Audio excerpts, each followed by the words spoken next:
Ça fait bizarre, hein. C'est la première fois que je viens depuis ton enterrement.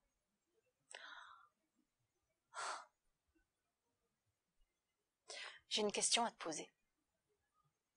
Tu couchais avec ce mec, Harold, ou quoi?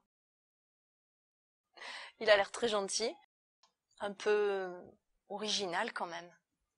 Mais j'imagine que c'est le cas de tout le monde dès qu'on fouille un peu. Il faut qu'on parle.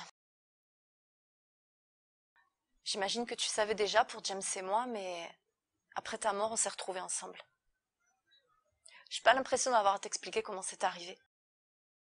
Je crois que tu savais ce qu'on ressentait l'un pour l'autre avant même qu'on s'en rende compte nous-mêmes. C'est dingue l'intuition que tu avais pour ces choses-là. Surtout quand on voit toutes les conneries que tu as pu faire à côté. Je t'en veux, Laura. Je t'en veux. Quand on était tous les trois, toi, James et moi, ça se passait plutôt bien.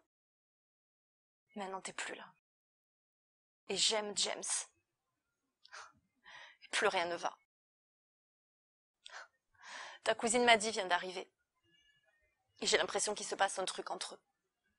Et j'ai peur de finir par vous perdre tous les deux. J'aurais tellement voulu être comme toi, Laura.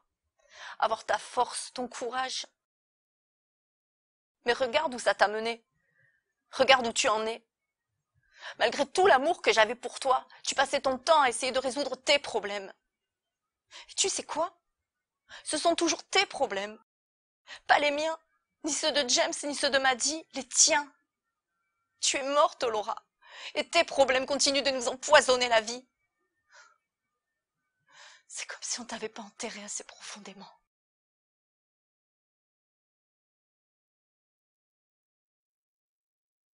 Vous attendez? Non, non. Ah bon, j'avais l'impression que vous attendiez. Oui, je pense que ça doit être vous Pardon? que j'attendais. Comment cela? Eh bien, il est 5 heures. Oui, et alors? Et nous devions nous rencontrer à 5 heures. Je ne comprends pas. Eh bien, j'avais pris rendez-vous, comme vous. À 5 heures? C'est encore une secrétaire qui n'a rien compris. Vraiment. Quand on pense au nombre de chômeurs. Ah, et elle n'est même pas là. Il n'y a personne. Elle a dû aller prendre le thé. Oh non. Et moi qui avais peur d'être en retard. Vous habitez le quartier? Oui. Moi aussi, hélas. Je voulais aller chez Rosen Beaulieu. Il paraît qu'il est extraordinaire. Seulement, il ne reçoit que des gens de son quartier. J'allais quand même pas déménager. Et puis même, il paraît qu'il y a une liste d'attente, ça prend des années. Bientôt, il faudra inscrire les enfants avant leur naissance. Et à part ça, il est comment, Brosetti? Ah, je ne sais pas, je ne l'ai jamais vu. Ah bon? Vous aussi, c'est la première fois? Non, non. Qu'est-ce que ça veut dire? Ah, et en plus, il annule les rendez-vous? Écoutez, j'ai pris rendez-vous avec le docteur Ambrosetti il y a 4 mois, hein? Bon, alors j'estime, je dis bien j'estime. Non mais, au moins il est là. Ah, je ne pense pas. Vous ne pensez pas? Et pourquoi il est en retard? Il est mort? Il est malade? Il est en analyse, en auto-analyse. Qu'est-ce qu'il a? De toute façon, il ne reçoit que ses confrères et il s'analyse entre eux. Et nous alors? Et nous, on s'analyse entre nous. Alors c'en est là. Mais bon, ce n'est pas plus désagréable. Non, mais enfin, c'est un peu inconséquent.